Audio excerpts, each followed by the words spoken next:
तो भजन के लिए कौन तैयार है?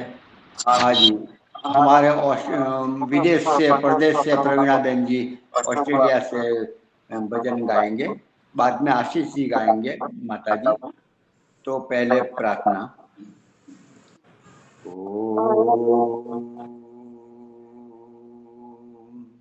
सहनां भवतु, सहनौ भुनक्तु, सह वीर्यं कर्वावहै, तेजस्विनावधीतमस्तु मा विद्विषावहै।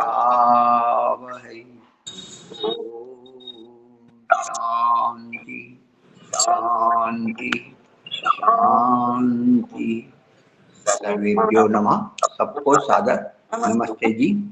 हमारे आज की कक्षा में जो अभी दीपावली पर्व भी आ रहा है, तो एक सप्ताह की हम कल एक अंतिम होगी और एक सप्ताह की छुट्टी रखेंगे, फिर सोमवार से पुनः 6 दिन बाद हम प्रारंभ करेंगे। तो आज और कल एक दिन है।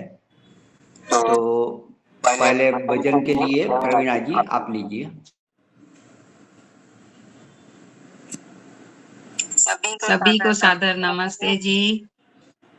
भीतर सखा है तेरा, जरा मन लगा के देख, भीतर सखा है तेरा, जरा मन लगा के देख, अंतःकरण में ज्ञान की ज्योति जगा के देख, ऐ इंद्रियों की शक्तियां बाहर की ओर जोड़, बाहर की ओर से मुझे भीतर को मोड़ दो, भीतर को मोड़ दो, भीतर सखा है तेरा, कर सकल द्वार बंद, समाधि लगा के देख, शुद्ध आत्मा से पूछ के रचना का ध्यान कर, निश्चय ही झूम जाएगा, महिमा का ध्यान कर, श्रद्धा की देवी रूठी है, उसको मना के देख, भीतर सखा है तेरा, मिलता है सच्चा सुख इन सही उपाय से, मिलता नहीं कदापि अन्योन्य उपाय से, अन्योन्य उपाय से, ईश्वर की वाणी वेद है, आजमा के देख, भीतर सखा है तेरा, जरा मन लगा के देख, अंतःकरण में ज्ञान की ज्योति जगा के देख, भीतर सखा है तेरा। मुनि जी बहुत बहुत धन्यवाद समय देने के लिए। बहुत ही बढ़िया। अभी आप आशीष माता जी आप लीजिए। हाँ जी, आप सबको नमस्ते। मैं ऋषि जी का निर्माण दिवस आ रहा है, मैं उस पर एक भजन रख रही हूँ। धन्य ऋषिवर तेरा जवाब नहीं, कोई तुझ सा नहीं हजारों में, तेरा जीवन तो ऐसा चमका है, चंदा जैसा चमका सितारों में, धन्य ऋषिवर तेरा जवाब नहीं, तूने आकर हमें कोई जगाया था और लुटने से आन बचाया था। भूले थे हम तो धर्म को अपने, तूने आकर हमें बचाया था।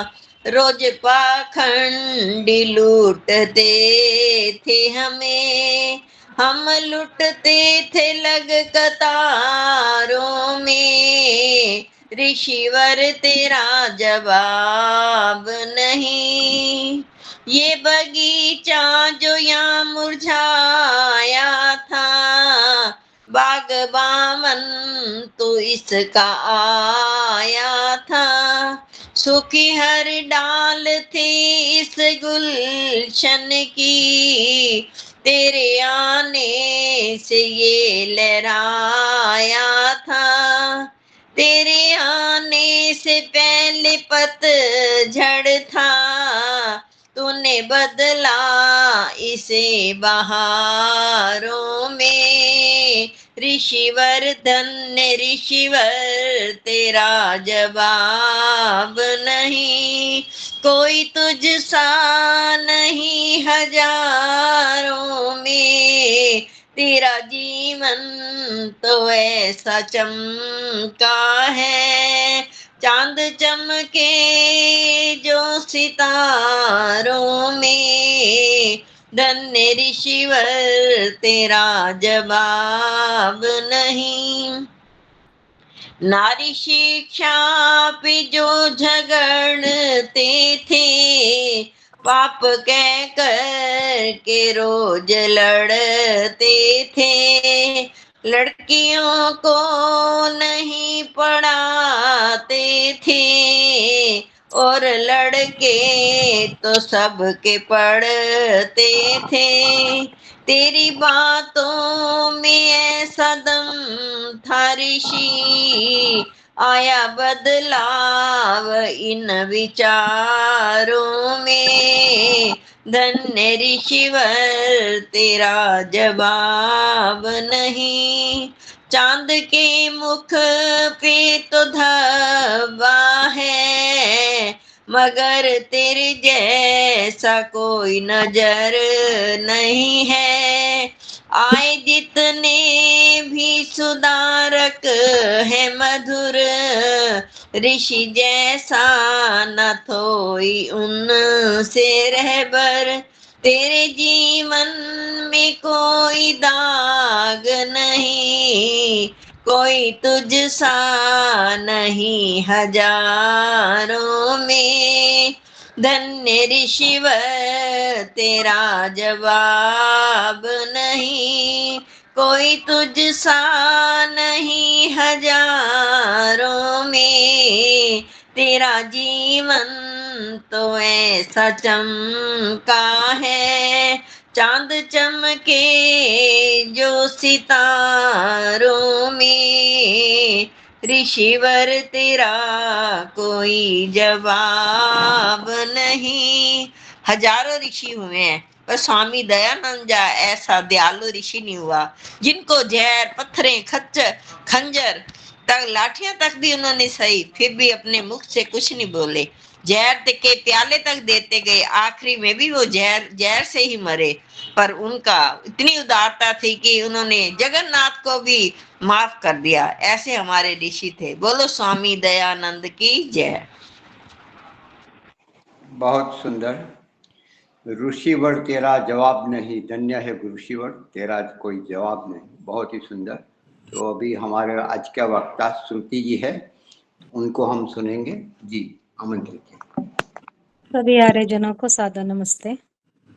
आदरणीय मुनि जी और बड़ी बहन दीपालिका जी, आप दोनों को साधुवाद। बहुत सुंदर कार्यक्रम। मुनि जी, सरल से विचार रखने का मेरा बहुत ही मन करता है। जो बिल्कुल सत्य बात है, मेरा प्रयास रहता है वही बात आगे रखूं। और क्योंकि ऋषि दयानंद जी महाराज ने भी सत्य को उजागर करने का प्रयास किया था। ये पर्व आ रहा है दीपावली का, सभी बड़े उत्साह के साथ, प्रसन्नता के साथ इस पर्व को मनाएंगे और सभी स्वस्थ रहें, ईश्वर से कामना करती हूँ। मैंने अपने जो मामा जी की बेटी है उनसे ऐसे ही पूछा कि इस पर्व में क्या कर रहे हैं, तो छुट्टियां सबको ही हैं। वही बस उनका एक ही उत्तर है कि जी सब मिलकर बैठेंगे, ताश पत्ती खेलेंगे और मद्य पदार्थ, ये जो अभक्ष्य पदार्थ है उनका सेवन करेंगे, अर्थात शराब, गांजा, जो भी उनका उनका रूटीन, मतलब उनका नियम बना हुआ है। तो सुनकर बड़ा दुख होता है इस बात को कि पर्वों को आज हमने क्या बना दिया। तो हमारी युवा पीढ़ी किस रास्ते पर जा रही है, ये समझने की, समाधान करने, चिंतन करने का विषय है। थोड़ा सा मैं इस विषय में पढ़ रही थी कि नशे की गिरफ्त में क्यों है हमारा, दोषी कौन है, युवा पीढ़ी दोषी है या कोई पीड़ित इसमें दोषी है। तो इस सरल से विचार को जब पढ़ा तो मेरी आंखें, जैसे कहते ना, अश्रुधारा बह निकली कि हम अपने युवाओं को समझा क्यों नहीं पा रहे हैं। मैं जिंदगी का साथ निभाता चला गया, हर फिक्र को धुएं में उड़ाता चला गया। भाई आज भी ये गाना नई पीढ़ी के मुंह से सुना जा सकता है, खूब सुना जा सकता है। हालांकि जो युवा मन है उसमें जोश होता है, उमंग होती है, ये हम सब जानते हैं। और यही उम्र का पड़ाव होता है जब भविष्य को लेकर हमारी युवा पीढ़ी कोई मन में लक्ष्य साध लेती है। परंतु क्या होता है कि दुर्भाग्य ऐसा होता है कि नशे की गिरफ्त में वो जकड़ जाती है। तो शायद ये गाना सुनकर ऐसा एहसास होता है उनके मुंह से कि जैसे उनको परिवार की जिम्मेदारी, अपने पारिवारिक और सामाजिक कर्तव्य का कोई भी बातें मायने नहीं रखती हैं। और वो व्यक्ति क्या है, हमारे समाज में नशे की जो बुराई है उसको हम लोग तो बुरा मानते हैं, परंतु क्या है, वो इस गाने को गाकर हर फिक्र को धुएं में उड़ा देने वाली बात सोचता है व्यक्ति। वो परिवार में जो नशा हमारा बुराई माना जाता है, सिगरेट को, शराब को, ये सब बुराई माना जाता है, परंतु आज क्या है, शराब है, सिगरेट है, इनके अलावा जो सस्ते और महंगे नशे हैं उनको सेवन करना बुराई नहीं माना जा रहा। आधुनिकता का प्रतीक बन गया है ये। और जबकि सब जानते हैं कि नशा करने से मानव का विवेक, मानव के सोचने समझने की शक्ति बिल्कुल नष्ट हो जाती है। व्यक्ति अपने हित अहित का, बुरे भले का कुछ सोच नहीं पाता। आज देख लीजिए हर दूसरे तीसरे घर में यही है कि कोई ना कोई ऐसा शराब का दौर चल रहा है, या सिगरेट वो वे लोग पी रहे हैं, या ताश पत्ती खेल रहे हैं। तो उन्होंने पर्वों को भी बहुत बुरी तरह से खत्म कर दिया है। ये 31 दिसंबर 2022 की बात है कि भाजपा के एक मंत्री जो हैं, केंद्रीय मंत्री कौशल किशोर जी ने एक ट्वीट करी और अपील करते हुए लिखा कि मैंने गलती से अपनी पुत्री का विवाह एक शराबी लड़के से कर दिया। अब जिसकी वजह से है मेरी पुत्री विधवा हो गई। अब और किसी की लड़की विधवा ना हो, इसलिए अपनी लड़कियों की शादी किसी नशा ना करने वाले व्यक्ति से करें, चाहे वो कितना भी बड़ा पद पे हो, चाहे कितनी बड़ी पोस्ट पे हो, परंतु नशा करने वाला व्यक्ति, उसके साथ कभी विवाह ना करें। और जब नए वर्ष की संध्या पर उन्होंने जब ये संदेश ट्वीट करा अपना सांसद में, तो सबके समक्ष उनका दर्द जो है छलक पड़ा और लोग भावुक हो गए। तो ये केवल एक सांसद के घर की कहानी नहीं है, ये जो पीड़ा है, नशे की पीड़ा से जूझते समाज के बीच में रहकर आज हम हर एक दरवाजे को खोला जाए तो न जाने कितनी ऐसी कहानियां, कितने ऐसे किस्से निकल पड़ेंगे। आज समाज को 3 चीजें आगे लेकर चलती हैं आर्य बंधुओं। ये क्या है 3 चीजें? हमारा साहित्य, हमारा धर्म और हमारी सिनेमा इंडस्ट्री। और ये देखा जाए तो तीनों की तीनों चीजें ही अपनी गैर जिम्मेदाना व्यवहार अपना रहे हैं। विडंबना तो देखिए, आप तीर्थ स्थानों पर जाइए, तथाकथित बाबाओं के आश्रमों में आप चले जाइए, आपको उनके हाथ में चिल्म दिखाई देगी। और साहित्य की बात करूं, साहित्य तो आज हमारा इतना विषैला होता जा रहा है, इतना बुरा है कि आज जिसका कुछ कहना नहीं है। स्वाध्याय तो लोग करते नहीं है। इसके बाद सिनेमा का उदाहरण आप सभी जानते हैं, सबका शिकार हमारा युवा वर्ग हो रहा है। अगर हम नशे के पहले के आंकड़ों पर हम बात करते हैं, पहले से अब ज्यादा ही वृद्धि हो गई है नशे की। अमीर से लेकर गरीब तक सभी बच्चे, युवा सब इस लत के शिकार हो रहे हैं। शराब के अतिरिक्त गांजा है, अफीम है, दूसरी नशीली चीजें हैं, ये भी प्रचलन में बहुत आ रही हैं। कानूनी रूप से प्रचलित है, मतलब बंद हो चुकी, रोक लग जाती है कि नहीं चलाना जी शराब को, त्योहार है, बंद रखनी है दुकानें, परंतु चोरी छिपे काम हो रहे हैं। और मैं सत्य बता रही हूँ, हमारे घर के पास भी हर दूसरे चौराहे पर ठेके खुले हुए हैं, शराब की दुकानें, इतना रश उनके सड़क पर होता है, आम संख्या वाले लोग जा नहीं सकते वहां से। गाड़ियों के ऐसे बंजूम लगे होते हैं जैसे प्यास से लोग मर रहे हों। तो ये गांजा अफीम प्रचलन में है, देखने के लिए इनको रोका हुआ है। देश में करीब 21% लोग नशे के शिकार हैं, 3% लोग गांजे के शिकार हैं, और 0% साथ ये लोग, अमीर लोग जो हैं, ये अफीम वगैरह के शिकार हैं। कोई इंजेक्शन के जरिए, कोई ड्रग्स का शिकार हो रहा है। तो हम एक सर्वे करने की जब हम बात करते हैं तो भारत में गरीबी रेखा से जो नीचे जीवन यापन लोग कर रहे हैं, 37% लोग नशे का सेवन करते हैं। उनका मुखिया क्या है, घर का जो मुखिया होता है मजदूरी के रूप में जो पैसे कमा कर लाता है, उसको शराब पीने में फूंक डालता है। अपने उसको परिवार की चिंता नहीं है, उसके बच्चे भूखे बैठे हैं। ऐसे ऐसे युवाओं की संख्या लगातार बढ़ती जा रही है। तो जिनका कहना है वो गम भुलाने के लिए ही नशे का सेवन करते हैं, जबकि उनका परिवार कितनी आर्थिक संकट से जूझ रहा है।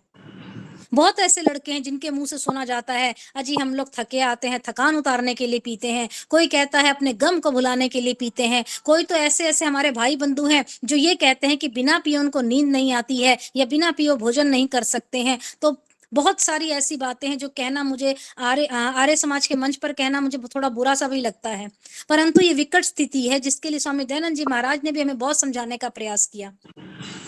कहते हैं किसी भी देश का भविष्य उसके युवा वर्ग होते हैं। अगर युवा ही लड़खड़ा गए तो उस देश का भविष्य क्या होगा, क्या आगे बढ़ सकता है? आप आए दिन कितनी अखबारें पढ़िए, कितनी खबरें पढ़िए जिसमें स्कूल कॉलेजों के बाहर सस्ता नशा बिकता दिखता है। स्कूल की ड्रेस में बच्चे दुकान पर जाते हैं, सिगरेट पीते हैं, मगर कोई उनको कुछ नहीं कहता। अगर यही सब चलता रहा तो विगत कुछ वर्षों में युवाओं की संख्या बहुत ज्यादा बढ़ चुकी होगी और हम लोग इस फौज के नशे की जो है ना, हमारी फौज खड़ी होती जाएगी। और ये कारोबार जो है माफियाओं द्वारा फैलाया जा रहा है स्कूल के आसपास नशा करने का। स्कूल में पढ़ने वाले भोले भाले बच्चों को ये लोग एक नशे का सामान बेचकर उनको आदत बनाने में डाल रहे हैं। और यदि हमारा युवा इन बातों में जकड़ गया तो बाहर निकलना हमारे लिए असंभव सा प्रतीत होता है। तो आज से 50 साल पहले की हम बात करें, परिकल्पना करें तो हमारे देश के आज हम देखेंगे जो हमारे घर के बाहर निकलिए, आप देखिए हर 20-10 किलोमीटर के पास आपके एरिया में नशा मुक्ति केंद्र आपको दिख जाएंगे। किंतु ये सब अब ज्यादा बने हैं, पहले 50 वर्ष पहले ऐसे नहीं थे। कितने घरों की कुंडी खड़काओ, कितने घरों की डोर बेल बजाइए, तो बहुत कम ऐसे घर मिलेंगे जिसमें सस्ता या ऐसा सामान नशे का इस्तेमाल ना होता हो। आज से लगभग 30 साल पहले नशा करने को ना बहुत ही बुरा माना जाता था और इस बुराई को समाज में खत्म करने की बात होती थी। अब समाज जो है इस बात को बड़ा ही आकार लेता जा रहा है। समाज में नशा करने वालों का एक पूरा कहते हैं ना फैलता जा रहा है जाल। हमारे ही घर के पास गुड़गांव है जो शहर, उसमें इतने हुक्का बार हैं, बियर बार धड़ल्ले से चल रहे हैं जिसमें अधिक से अधिक संख्या में युवक और युवती नजर आते हैं।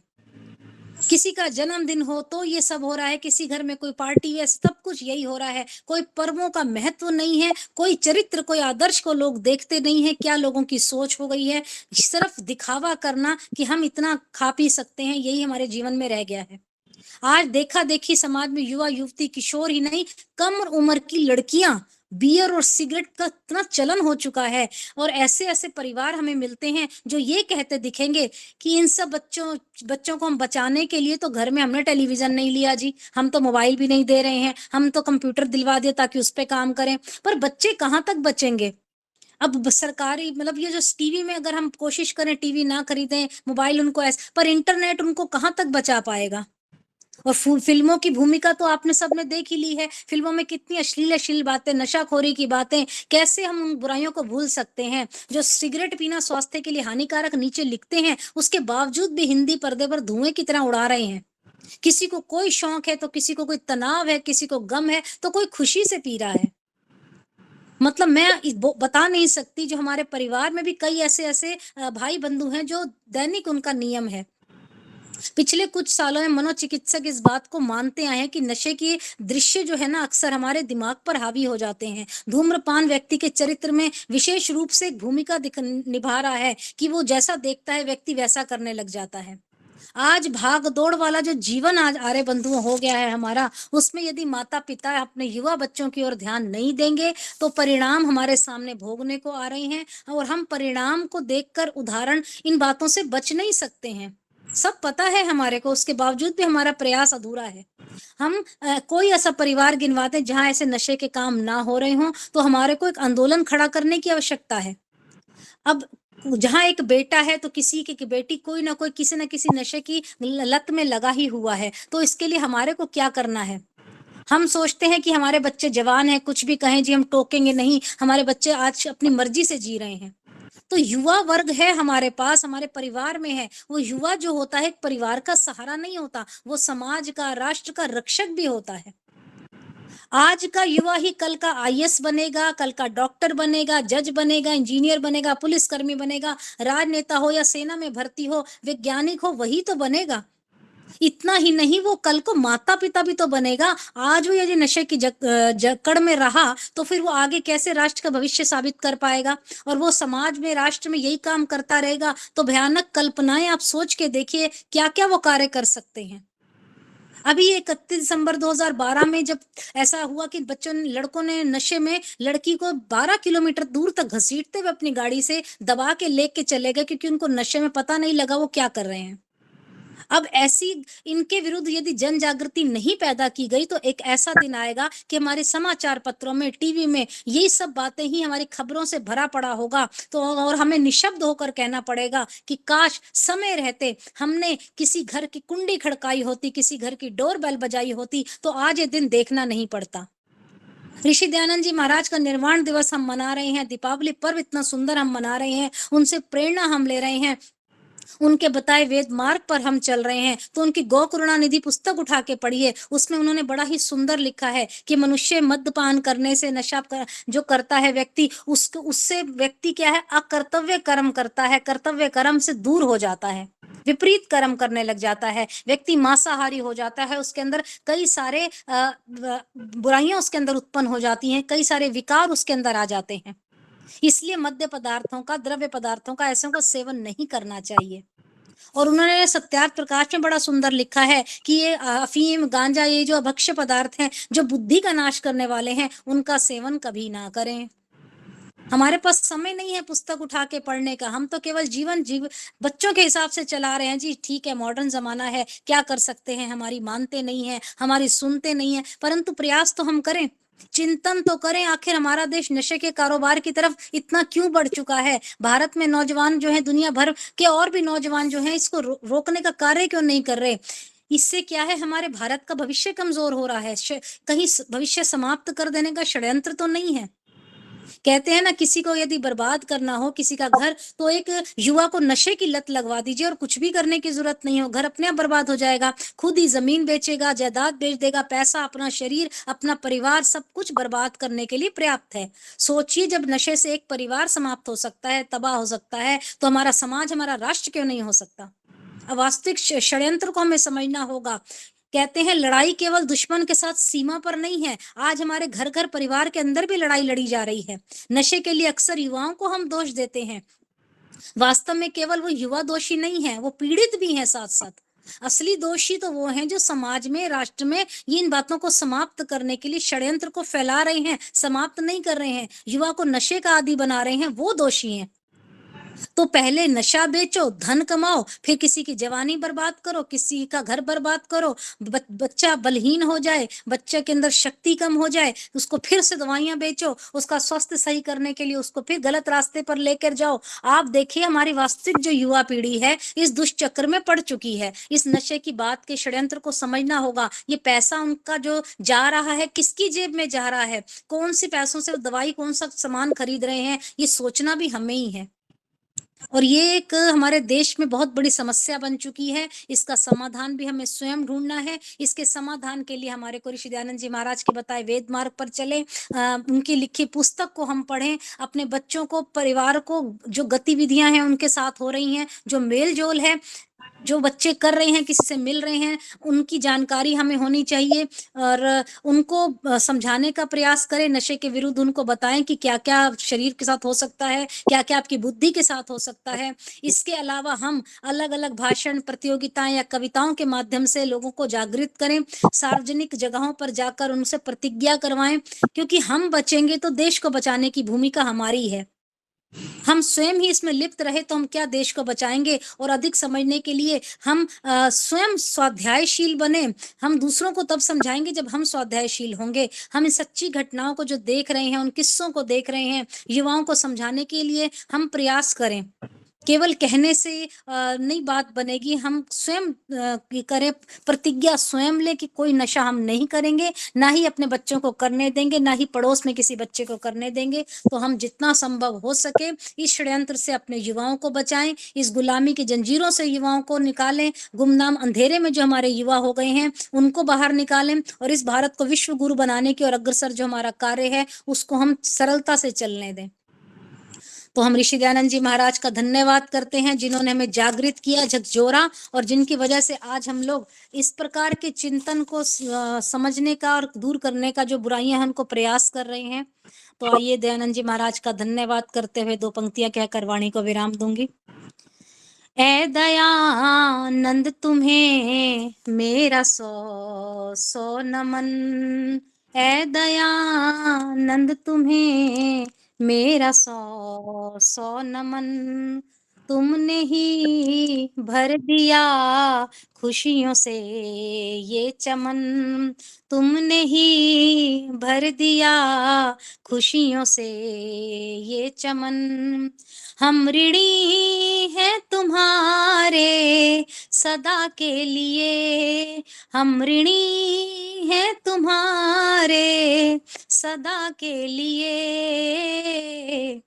तुमने वैदिक दिया जो ये चिंतन मनन, तुमने वैदिक दिया जो ये चिंतन मनन, ऐ दयानंद तुम्हें मेरा 100 नमन, ऐ दयानंद तुम्हारी तो क्या बात है, तुम जैसे अमृत की कोई बरसात है, तुम ही हो तुम ही हो तुम सा कोई नहीं, तुम ही हो तुम ही हो तुम सा कोई नहीं, तुमने दे दी है ये जान सौगात है, ऐ दयानंद तुम्हारी तो क्या बात है, ऐ ऋषि दयानंद तुम्हें मेरा 100 नमन, तुमने ही भर दिया खुशियों से ये चमन, हम ऋणी हैं तुम्हारे सदा के लिए, तुमने वैदिक दिया जो ये चिंतन मनन। बहुत बहुत धन्यवाद। अब आदरणीय लीला माता जी के विचारों को भी सुनेंगे। आप सभी का बहुत बहुत धन्यवाद। बहुत अच्छा जी, आपका भी बहुत अच्छा बेटा, बहुत आगे बढ़ो। बहुत ही व्यथा आपने व्यक्त की कि युवा दल हमारा नशे में, ड्रग्स में, सब प्रकार की बुराइयों से फंस चुका है। पूरा हरियाणा, पंजाब, वो सब उड़ता हुआ, नशे में उड़ता हुआ पंजाब ऐसा कुछ कहा जाता है। तो वास्तविक ये स्थिति है। भविष्य बहुत ही, आने वाला भविष्य हम सभी का, समाज राष्ट्र का बुरा है, खराब है, ये सच है। तो आपने अच्छी तरह से अच्छे शब्दों में प्रस्तुत की अपनी वेदना समाज की, हम सबकी। बहुत बढ़िया। अनुकूलता होने पर आराम से जरा लिखना पड़ेगा। अभी दिवाली का पर्व का आगे का, कल का भी मेरा लिखना बाकी है। चलो ठीक है, बहुत बढ़िया, लिखेंगे, आराम से जरा लिखेंगे 2 दिन में। जी लीला माता जी, आप एक अपना वक्तव्य दीजिए। धन्यवाद। गायत्री मंत्र से ईश्वर की स्तुति, प्रार्थना, उपासना करेंगे।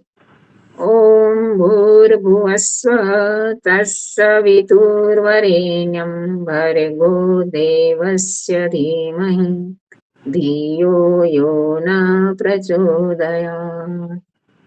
सबका रक्षक, जगत के सब जीवों का आधार, जो प्राणों से भी प्रिय और स्वयंभू है, जिसके संसर्ग से संसार के सारे प्राणी सभी क्लेशों और दुखों से मुक्त हो जाते हैं, जो नानाविध जगत में सर्वत्र व्यापक होकर सबका पालन और पोषण करता है, सकल जगत का उत्पादक, सब ऐश्वर्यों का दाता, जिसकी प्राप्ति में सभी की सब आशाएं एवं अभिलाषाओं की पूर्ति है, उस पवित्र परमात्मा के पवित्र तेज को हम अपने हृदय में धारण करते हैं। वो परमात्मा हमारी बुद्धियों को निकृष्ट मार्ग से निवृत्त करके उत्कृष्ट मार्ग की ओर प्रेरित करे। आदरणीय मुनि जी, संचालिका बेन दीपालिका जी, धर्म प्रेमी सज्जनों, वंदनीय मातृशक्ति। अभी अभी श्रुति बेन का ओजस्वी वक्तव्य हम सुन रहे थे। ये हर एक हृदय की पीड़ा है, क्योंकि हम सब देखते हैं कि समाज में कितना अभी अधपतन हो रहा है। तो ये अधपतन की शुरुआत तो जब ब्रिटिश साम्राज्य हमारे यहाँ तब से हो ही गई है, क्योंकि इससे पहले ना तो हमारे देश में कोई शराब खाना था, ना वेश्याघर था, ना कत्ल खाना था। तीनों चीजें हमारे देश में अंग्रेजों के आने के बाद लाई गई हैं और वहां से शुरुआत हुई है। लेकिन हम वैदिक परंपरा को मानने वाले, लेकिन आज क्या देखते हैं समाज में, हम माता पिता भी सहजता से ले लेते हैं, जितनी हमें ऐसा लगता है कि ये कितनी बड़ी बुराई है, लेकिन उनको नहीं लगता, वो सहजता से स्वीकार कर रहे हैं। तो फिर इसको किस प्रकार हम रोक पाएंगे? क्योंकि अनुव्रत पितु पुत्र वेद में स्पष्ट कहा, पिता के जीवन में कोई व्रत नहीं होगा तो पुत्र को क्या संभालेगा। आज बहुत सारे पिता ऐसे हैं जो पीते हैं, शराब पीते हैं, सिगरेट पीते हैं, सब कुछ इस प्रकार की बुराइयां उनके जीवन में भी देखी जाती है।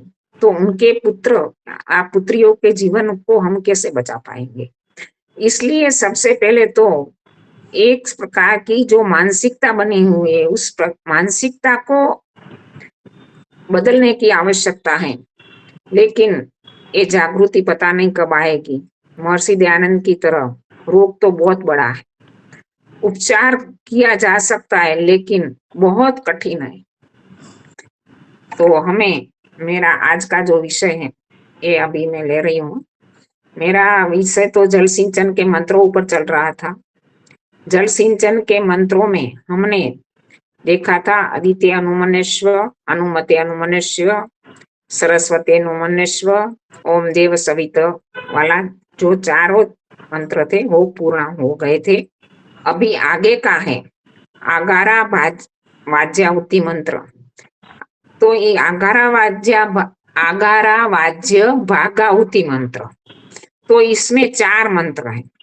4 मंत्रों में सबसे पहले 2 मंत्र है ओम अग्नये स्वाहा इदम अग्ने इदं नमः, ओम सोमाय स्वाहा इदं सोमाय इदं नमः, ओम प्रजापते स्वाहा इदं प्रजापते इदं नमः, ओम इंद्राय स्वाहा इदं इंद्राय इदं नमः। तो इसमें जो पहले 2 मंत्र हैं उसको कहते हैं आधारा वाज्याहुति मंत्र, और बीच में जो आहुतियां देनी होती है 2 मंत्रों से उसको कहते हैं आज्य भागाहुति मंत्र। तो आधारा वाज्याहुति मंत्र में पहला मंत्र है ओम अग्नये स्वाहा। हर एक मंत्र की शुरुआत में परम पिता परमात्मा को ओम नाम से पुकारा गया है। परम पिता परमात्मा का मुख्य और निज नाम ओम है, हम सब जानते हैं।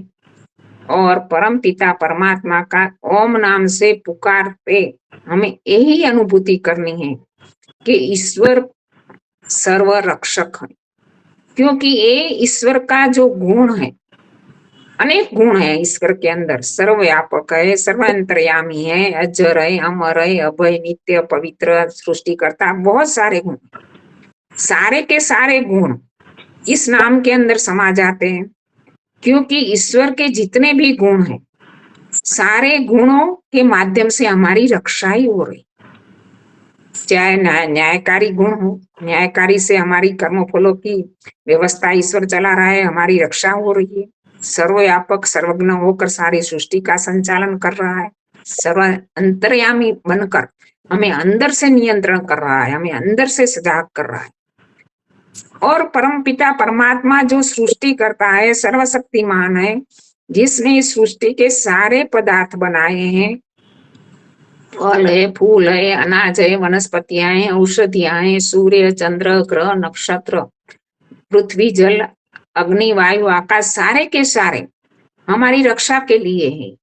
सारा का सारा ईश्वर का प्रयोजन जीवात्माओं के कल्याण के लिए, जीवात्माओं के हित के लिए ही है। परम पिता परमात्मा हमारा सदा कल्याण ही चाहता है, हमारा हित ही चाहता है, और सदा निरंतर हमारा हित कर रहा है। लेकिन फिर भी हम अज्ञानता के कारण कभी हमारे जीवन के अंदर थोड़ा कष्ट आ जाता है, कभी कोई ऐसी विपत्ति आ जाती है, कभी असाध्य ऐसा रोग लग जाता है, कभी किसी स्वजन की मृत्यु आ जाती है अकस्मात, तो हमें ऐसा लगता है कि ईश्वर ने हमारे साथ ऐसा क्यों किया। हम तो सदा ईश्वर के नियमों के अनुसार जीवन यापन करने वाले हैं, हम तो सदा सत्य के मार्ग का अनुसरण करने वाले हैं, तो ईश्वर ने मेरा साथ क्यों नहीं दिया, ईश्वर ने। लेकिन ऐसा नहीं होता, हम अज्ञानता के कारण ऐसा मान लेते हैं। ईश्वर हमारा सदा साथ देता है, हमारा सदा कल्याण ही करता है। एक मैंने एक अच्छी सी कविता पढ़ी, इंग्लिश की कविता थी, इसका नाम था फुटप्रिंट। फुटप्रिंट यानी फुट यानी पग, पांव की छाप। पांव की छाप पड़ती है धरती पर, जब हम खुले पांव चलते हैं तो उसकी छाप पड़ जाती है, प्रिंट पड़ जाती है। तो एक व्यक्ति रेतीली जमीन पर जा रहा था, उसके फुट की प्रिंट पड़ रही थी, तो वापिस देखता था कि उनके फुट की प्रिंट तो पड़ रही है, साथ साथ में समांतर चलने वाली एक दूसरी फुट प्रिंट भी पड़ रही है, और वो कभी पड़ती है, बीच बीच में लुप्त हो जाती है। तो उस व्यक्ति ने ईश्वर को क्या शिकायत की कि तू तो मेरा पिता, हम कहते हैं ना कि तमेव माता च पिता तमेव बंधु च सखा तमेव विद्या द्रविणम, सब कुछ सखा बंधु माता पिता सब कुछ आप। स्वामी सतपति जी कहते थे ना कि ईश्वर के साथ अपना संबंध बनाओ, माता का संबंध, पिता का संबंध, भाई का संबंध, गुरु का संबंध। तो ऐसे संबंध रिश्ता बनाने से क्या होता है कि हम जैसे लौकिक रिश्ते के अंदर एक आत्मीयता बनती है, ऐसी आत्मीयता ईश्वर के अंदर बनेगी। तो ईश्वर के साथ आत्मीयता बनेगी तो जैसे एक छोटा सा बच्चा अपने पिता के पास मांगता है तो कितना साहस और उत्साह से मांग सकता है, तो हम ईश्वर के पास भी इतना साहस और उत्साह से मांग सकेंगे और इतनी आत्मीयता से बात कर पाएंगे। ईश्वर के साथ हम बात करें, आत्मीयता से बात करें, प्रेम से बात करें, अपना मानकर बात करे, अपना पिता मानकर बात करे, अपना मित्र मानकर बात करे, तो उस व्यक्ति क्या कह रहा है उनको, ईश्वर को, मैंने तो तुझको मेरा मित्र माना था, मेरा सखा माना था, मेरा पिता माना था, लेकिन तूने मेरे संकट के समय, दुख के समय ऐसी परिस्थितियां आई कि तूने मेरा साथ छोड़ दिया, बीच बीच में तूने मेरा साथ छोड़ दिया है। मेरे फुट की प्रिंट लगातार पड़ रही है लेकिन तेरे फुट की प्रिंट दिखाई नहीं दे रही है। तो परम पिता परमात्मा का उत्तर गजब का था। परम पिता परमात्मा ने कहा, ओ मेरे डियर सन, ओ मेरे डियर फ्रेंड, कहाँ मैंने तेरा साथ छोड़ा है, वो तो लगातार पढ़ने वाली प्रिंट मेरी है, जो कभी कभी नहीं दिखाई दे रही वो प्रिंट तेरे पांव की है। जब तेरे जीवन में ऐसी परिस्थितियां आई कि तू सह नहीं पा रहा था, ऐसे समय में मैं तेरे चलने नहीं दिया, मैंने अपनी कांध पर तुझे ले लिया है। तो ईश्वर तो हमें कभी नहीं छोड़ता हमारा साथ, वो ऐसा हमारा सखा है, ऐसा हमारा मित्र है कि सदा हमारे सुख और दुख में साथ रहता है। जरूर है हमें पात्रता बनाकर, अपनी प्रीति बनाकर ईश्वर को प्रार्थना करने की। यदि हमारी पात्रता है, हमारी ईश्वर के साथ ऐसी प्रीति है, तो कोई ऐसी बात नहीं होगी कि ईश्वर हमारी प्रार्थना ना सुने। इसकी भी एक घटना कि मई महीने की बहुत ही ऐसी गर्मी पड़ रही थी, 1-2 बजे का समय था, गाड़ियां पर गाड़ियां जा रही थी, चौराहे में सिग्नल के पास गाड़ियां खड़ी है, तो एक छोटा सा बच्चा 10-12 साल का हाथ में राष्ट्र ध्वज लेकर घूम रहा है खुले पांव, और सबको पुकार रहा है, 5 रुपये में ले लो, 5 रुपये में ले लो। मर्सिडीज में और बड़ी बड़ी महंगी गाड़ियों में बैठने वाले उनके साथ बार्गेनिंग कर रहे, 2 रुपये में दे दे, 3 में दे दे। लेकिन एक गाड़ी वाले ने देखा कि खुले पांव इतनी धूप में दौड़ रहा है, उसकी कौन सी मजबूरी है, तो उन्होंने अपनी गाड़ी एक साइड करके पास वाले देखा कि एक शूज का स्टोर दिखाई दिया, वहां जाकर एक जोड़ी शूज खरीद कर उस बच्चे को दिया और कहा पहला उनको तुम पहन ले। तो उस बच्चे ने उस व्यक्ति के सामने देखकर कहा, क्या आप भगवान हैं? तो व्यक्ति ने कहा, नहीं नहीं, मैं भगवान नहीं हूँ, एक आम आदमी हूँ। नहीं नहीं, आप भगवान नहीं तो भगवान के मित्र जरूर है। क्यों तू ऐसा कह रहा है? क्योंकि मैंने आज रात को ईश्वर से प्रार्थना की थी कि मेरा पिता तो तूने छीन लिया, मेरी माँ बीमारी के बिछोने पर है, लेकिन मैं ये भी हैंडल कर लूंगा, सारी परिस्थितियां हैंडल कर लूंगा, लेकिन एक जोड़ी शूज तू मुझे दिलाने देना कहीं से, क्योंकि मेरी पाँव में इतने इतने फफोले हो गए, मैं खुले पाँव दौड़ नहीं सकता इस गर्मी में, इस डामर की रोड पर। तो भगवान ने आज मुझे दिला दिया है, इसलिए मुझे लगता है कि आप तो भगवान के मित्र तो अवश्य हैं। उस व्यक्ति को लगा एक छोटा सा निष्काम कर्म करने से मुझे कितना बड़ा अवार्ड मिल गया, फ्रेंड ऑफ गॉड। मैं ईश्वर का मित्र बन गया। ईश्वर का हम मित्र बन सकते हैं यदि ईश्वर जैसे गुण हमारे अंदर आ जाए। मित्रता कब बनेगी? जब दोनों मित्रों के बीच में समानता होगी, गुणों में समानता होगी, विचारों में समानता होगी। ईश्वर जैसे गुण यदि हमारे अंदर आ गए तो हम ईश्वर के मित्र अवश्य बन सकते हैं। सरल हृदय से, शुद्ध हृदय से, बिना किसी द्वेष भाव, राग द्वेष, काम क्रोध आदि निकाल दो, शुद्ध पवित्र बन के उस पात्रता बना करके ईश्वर को उसी प्रीति से पुकारो। तुम्हारी एक भी प्रार्थना ऐसी नहीं होगी कि वो परम पिता परमात्मा ना सुने। तो हमारी पात्रता बनाने की जरूरत है। तो मैंने ओम शब्द की व्याख्या करते हुए यही बात कही कि परम पिता परमात्मा को ओम नाम से पुकारते। ओम अग्नये स्वाहा, ईश्वर अग्नि है। अनेकों नामों से वेदों में ईश्वर को पुकारा गया है। अग्नये स्वाहा, ये ईश्वर तू अग्नि है, तू तेजस्वी है, तू प्रकाश स्वरूप है। हम ईश्वर के सामने अज्ञानता से आरती उतारते, दिए जलाते और उसके सामने आरती, क्या है? ईश्वर में अंधकार है? ईश्वर में अंधकार बिल्कुल नहीं है, लेस मात्र अंधकार नहीं है। अंधकार हमारे अंदर पड़ा हुआ है। अपने अंदर का अंधकार दूर मटाने की जरूरत है। दिवाली का त्योहार हम मना रहे हैं। जरूरत क्या है? यही संकल्प लेने की, हमारे अंदर जो अंधकार है, काम का है, क्रोध का है, लोभ का है, मोह का है, ईर्ष्या का है, द्वेष का है, किसी भी प्रकार का अंधकार हमारे अंदर जो भी है, वो हम इस दिवाली को निकालने का संकल्प करें। दिवाली पर्व तेजों का पर्व है, प्रकाश का पर्व है। हम प्रकाशवान बने, ईश्वर की तरफ प्रकाशवान बने, ईश्वर को पुकारा। जैसे ईश्वर अग्नि प्रकाशवान होती है और अग्नि में डाला गया लोहे का टुकड़ा अग्नि का स्वरूप धारण कर लेता है। यदि हम ईश्वर के अंदर तो है ही, ऐसे दूरी की दृष्टि दूरी नहीं है, लेकिन यदि हम विचारों की दृष्टि से, गुणों की दृष्टि से पात्रता बना लेंगे और ईश्वर की समान प्रकाशवान बनेंगे तो ईश्वर हमें अवश्य हमारी उन्नति करेगा। तो अग्नये स्वाहा, प्रकाशवान बनो। अग्नि प्रकाशवान किससे बन पाएंगे? ज्ञान से। अज्ञान ही सब दुखों का मूल है। तो अज्ञान को हम दूर करें। हम स्वाध्याय करते हैं, ध्यान करते हैं, तो किस लिए करते हैं? तो इसके लिए तो करते हैं कि हमारा अज्ञान दूर हो। केवल मात्र जब तक हमारा शाब्दिक स्वाध्याय रहेगा, वो ज्ञान हमारा 1% भी हमारा काम का नहीं। यदि वो ज्ञान श्रवण करके, मनन करके, चिंतन करके, निधिध्यासन निर्णय करके, साक्षात्कार करके अपने जीवन में उतारेंगे, तब जाकर वो ज्ञान हमारा तत्व ज्ञान बन पाएगा और हम संसार के अंदर प्रकाशवान बन जाएंगे। यदि हमारा जीवन प्रकाशमान बन गया, हमारी बुद्धि प्रकाशमान बन गई, तो हमारा रास्ता अवश्य सही रास्ते पर हम जाएंगे। हमारा जीवन का लक्ष्य अवश्य पूर्ण होगा। अज्ञान के कारण तो हम भटक रहे हैं। अविद्या ही हमारा सब दुखों का मूल है। तो इस अविद्या को दूर करना है इस दिवाली के पर्व में।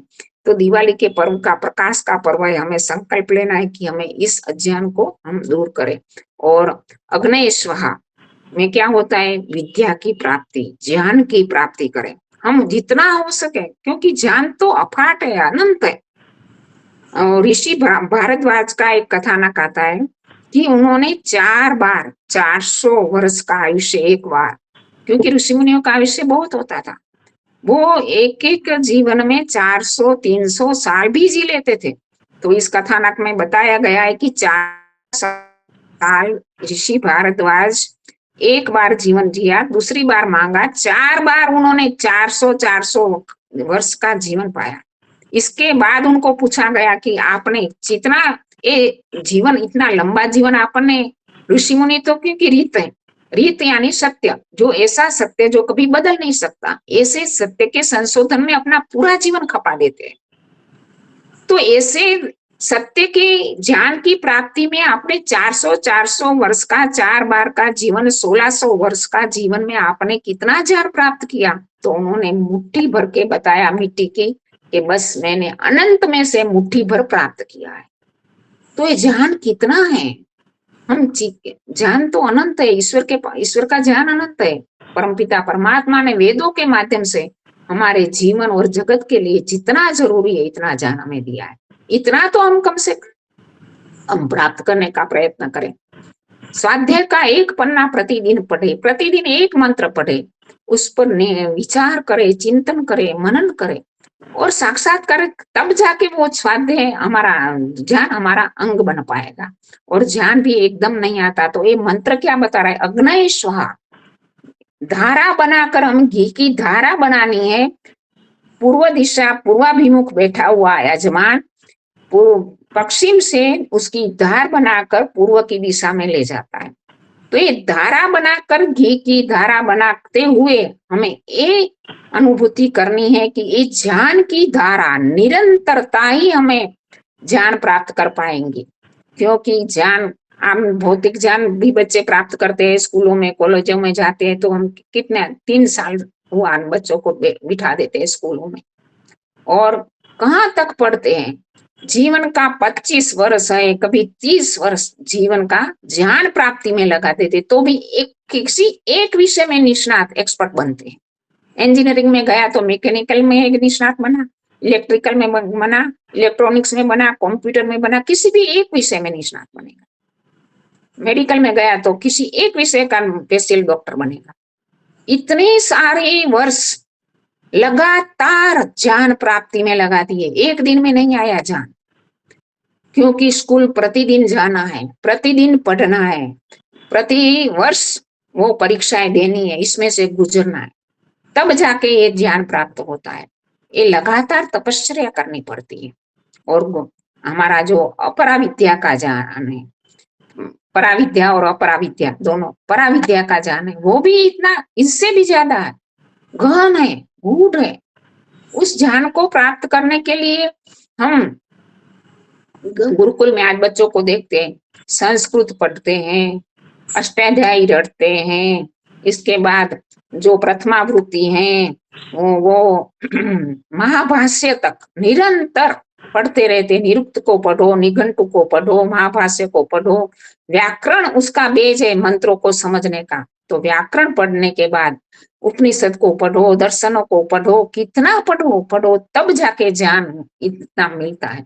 तो लगातार इसमें तपस्या करनी पड़ती है।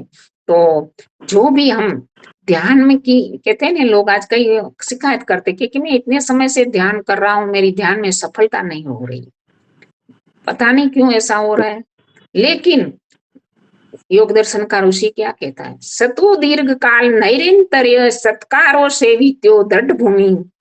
सतु दीर्घ काल, उसको दीर्घ काल तक हम कोई भी चीज सीखते हैं, साइकिल सीखते हैं तो भी पहले शुरू में तो हम ऐसे लड़खड़ा जाते हैं। किसी भी वस्तु को सीखने के लिए, उसमें पारंगत बनने के लिए दीर्घता काल तक हमें प्रयत्न करना पड़ता है और निरंतर प्रयत्न करना पड़ता है। हम क्या करते क्या है कि 2 दिन किया, 1 दिन छोड़ दिया, ये निरंतरता नहीं रहेगी तो सफलता प्राप्त नहीं होगी। इसमें निरंतरता हो चाहिए किसी भी कार्य में। कोई व्यक्ति औषध का सेवन करता है तो वैद्य भी यही बताते हैं, कभी भी एक भी समय उसको छोड़ना नहीं है, निरंतर प्रतिदिन सेवन करना है। प्रतिदिन सेवन करने के बाद इतने समय में तुम्हें रिजल्ट मिलेगा। व्यायाम करते हैं तो भी ऐसा ही है, 2 दिन किया, 1 दिन नहीं किया तो कोई शरीर में भी कोई भी वस्तु में जो एक परिणाम बाद में दिखता है, जब हम निरंतर दीर्घ काल तक प्रयत्न करते हैं तब जाके। तो विद्या भी कहते हैं कि ऐसे नहीं आती, निरंतर प्रयास कर सैन्य आती है। धन भी ऐसा है, 1-2 दिन में नहीं आता। पहले व्यक्ति कुछ 100 रुपये कमा है, कोई 1000 कमा रहा है, बाद में धीरे धीरे आगे बढ़ता जाता है, लाखों में कमाता है, करोड़पति बनता है। लेकिन वो 1 दिन में 2 दिन में शॉर्ट टाइम में जो मनी कमाएगा वो तो ऐसे भ्रष्टाचार का होगा या लांच रुश्वत का होगा और ऐसे सट्टा का होगा, किसी भी ऐसी चीजों से प्राप्त होगा। लेकिन वो निरंतर जो धन कमाना है तो वो तो प्रतिदिन का प्रयास होना चाहिए, प्रति वर्ष का प्रयास होना चाहिए। 1 वर्ष में इतना प्रॉफिट हुआ, दूसरे वर्ष इससे ज्यादा हुआ, तीसरे वर्ष इससे ज्यादा हुआ। तो ये निरंतर लगातार कोई भी चीज करनी पड़ती है। तो विद्या भी ऐसी है कि धारा बनाकर हम घी की इसमें डाल रहे, और हमें यही भाव मन में लेना है कि हमें निरंतर ज्ञान प्राप्ति के लिए प्रयत्नशील रहना है, तब जाके हम तेजस्विता को प्राप्त करते हैं। दूसरा मंत्र है ओम सोमाय स्वाहा। तो हम दक्षिण दिशा में इसको धारा बनाकर डालते हैं। तो इसमें सोमाय, सोम भी ईश्वर का नाम है, अग्नि तेजस्विता है, सोम ये शांति है। सोम का अर्थ है शांति, सौहार्दता, सहिष्णुता, सौम्यता। तो ईश्वर में शांति भी है, सौम्यता भी है, ईश्वर में तेजस्विता भी है। तो ऐसे हमारे जीवन के अंदर भी ज्ञान की तेजस्विता आ जाए, धन की तेजस्विता आ जाए, कोई उपलब्धि की तेजस्विता आ जाए, तो हमारे अंदर उग्रता नहीं आनी चाहिए, अभिमान नहीं आना चाहिए, हमारे अंदर निराभिन्नता होनी चाहिए, हमारे अंदर सौम्यता बनी रहनी चाहिए, हमारे अंदर सहिष्णुता बनी रहनी चाहिए। तो इसी प्रकार हमें यही देखना है कि हमारे अंदर के जो विचार है, हमारे कहते हैं ना कि दक्षिण दिशा पितरों की इच्छा है, दक्षिणादि केंद्रों पितर सब। तो पितर यानी अनुभवी लोग, हमारे जो अनुभवी लोग आगे, जो अनुभवी लोग हैं ना, बड़े लोग, वो बड़े धैर्यवान होते हैं, क्योंकि अनुभव में से पास हुए हैं। तो अनुभवी लोगों के सहयोग से हम हमारे अंतःकरण के अंदर जो भी अभिमान का भाव है, जो भी उग्रता का भाव है, वो भावों को हम उनके संपर्क में, जो बड़ों के संपर्क में रहता है ना, बचपन से बच्चे भी वो शांत प्रकृति का बनता है, क्योंकि उनके सहवास जिसका मिल रहा है उसका प्रभाव अवश्य पड़ता है। तो हमें ऐसे अपने पितरों के माध्यम से अपने अंदर के जो उग्रता है, और एक व्यक्ति यहाँ तक कहा गया कि ईश्वर से कि मुझे इतना ऊंचा मत बनाना, इतनी ऊंचाई तक ना ले जाना कि मुझे, मेरे जो पहाड़ की टोच पर कोई व्यक्ति चढ़ जाता है तो उसको क्या लगता है, नीचे को देखने वाले बहुत छोटे दिखते हैं। तो मैं इतनी ऊंचाई पर, सफलता की इतनी ऊंचाई पर, ज्ञान की इतनी ऊंचाई पर, किसी भी जीवन की उपलब्धि की इतनी ऊंचाई पर ना पहुंच जाऊं कि मुझे मेरे पीछे आने वाले जिन्होंने ये उपलब्धियां प्राप्त नहीं की वो मुझे छोटे दिखे, उनके जीवन के प्रति मैं ऐसे छोटे भाव से ना देखूं, मैं उनको अपने तरह ही देखूं। हम राम का जीवन देखते, राम के जीवन में कितनी तेजस्विता थी, तेजस्विता के कारण तो वो दंडकारण्य में इतने, वाल्मीकि ऋषि से जो विद्या प्राप्त की थी, वो सारी विद्या और अस्त्र शस्त्रों की विद्या के माध्यम से वो इतने बड़े राक्षसों का नाश कर पाए। फिर भी उनके जीवन के अंदर सौम्यता थी, सोम भाव था, जिसके कारण माता कैकेयी ने जैसा उनको बहुत ही निकृष्ट प्रकार का जो दंड दिया, दंडी माना जाएगा, क्योंकि ऐसा वर्ताव तो भी उन्होंने अपने माता के प्रति बिल्कुल भी ऐसा भाव आने नहीं दिया। और ऐसे ही हमारे महर्षि दयानंद के जीवन में हम देखते हैं कि महर्षि दयानंद को कितने लोगों ने मारने का प्रयास किया, अंत में जगन्नाथ ने भी, जो उनका सेवक था, उन्होंने भी जहर देकर मारने का प्रयास किया। फिर भी महर्षि दयानंद ने उनके प्रति कुछ भी ऐसा न तो कोई ऐसा कार्य किया, ना ऐसी बात रखी कि उनको दुख हो। उनको छुड़ाने के लिए उन्होंने अपने पैसे से कहा कि तुम चला जा। तो ये सौम्यता हमारे अंदर तेजस्विता होनी चाहिए। महर्षि दयानंद के जीवन के अंदर कितना तेजस्विता थी, कितना ज्ञान था कि बड़े बड़े पौराणिक घट भी उनके सामने ककड़भूस हो जाते थे, क्योंकि उनकी तर्कदर्शिता, शास्त्रदर्शिता इतनी गहन थी कि उनके सामने कोई टिक नहीं सकता था। फिर भी उनके जीवन में सौम्यता भी इतनी थी कि बड़े बड़े ऐसे व्यक्तियों को भी उन्होंने बदला लेना नहीं चाहा, लेकिन अपने सौम्य भाव से उनको क्षमा कर दिया। तो हमें दूसरा मंत्र यही बता रहा है कि सोमाय स्वाहा, हम दक्षिण दिशा में आहुति डालते हुए अपने अंदर सौम्य भाव को धारण करें। और दूसरे दो मंत्र है ओम प्रजापते स्वाहा, प्रजापति ईश्वर है, क्योंकि वो हमारा सारी प्रजाओं का पालन कर रहा है। प्रजा यानी पशु है, पक्षी है, कीट है, पतंग है, मनुष्य, जितने भी जीवात्मा संसार में सारी ईश्वर की प्रजा है। तो प्रजा, प्र मानी प्रकृष्ट, जिसका जनन उत्पत्ति हुई है, प्रकृष्टार्थ है जो विधि विधान पूर्वक जिन्हें परमपिता परमात्मा ने बनाया है, ऐसी प्रजा। और इंद्राय स्वाहा यानी ऐश्वर्यवान, ईश्वर के पास कौन सा ऐश्वर्य नहीं। ऐश्वर्यवान वो कहा जाएगा कि उनके ऐश्वर्य के समान न किसी का ऐश्वर्य है न होगा, उनके ज्ञान के बराबर न किसी का ज्ञान है न होगा, उनके बल के समान न किसी का बल है न होगा, उनकी विद्या के समान न किसी की विद्या है न होगी। तो ऐसा ईश्वर ही है। और ये इंद्र कहा गया है कि इंद्र यानी ऐश्वर्य, ऐश्वर्यवान कौन है कि उनकी बराबरी में कोई दूसरा नहीं है। तो ईश्वर ऐश्वर्यवान है। तो इसे इंद्राय स्वाहा करके हम ईश्वर के लिए कि ईश्वर तेरी आज्ञा का पालन करते हुए मैं यज्ञ कार्य में इस प्रकार आहुति दे रहा हूँ। तो इन 4 आघारा वाज्या भागा हुति मंत्र की मैंने व्याख्या की, आप लोगों ने शांति से सुना, इसलिए आप सबका धन्यवाद। इति ओम शांति। सबको सादर नमस्ते। धन्यवाद जी, बहुत ही बढ़िया आपने बताया। तो अभी शंकर जी प्रयागराज से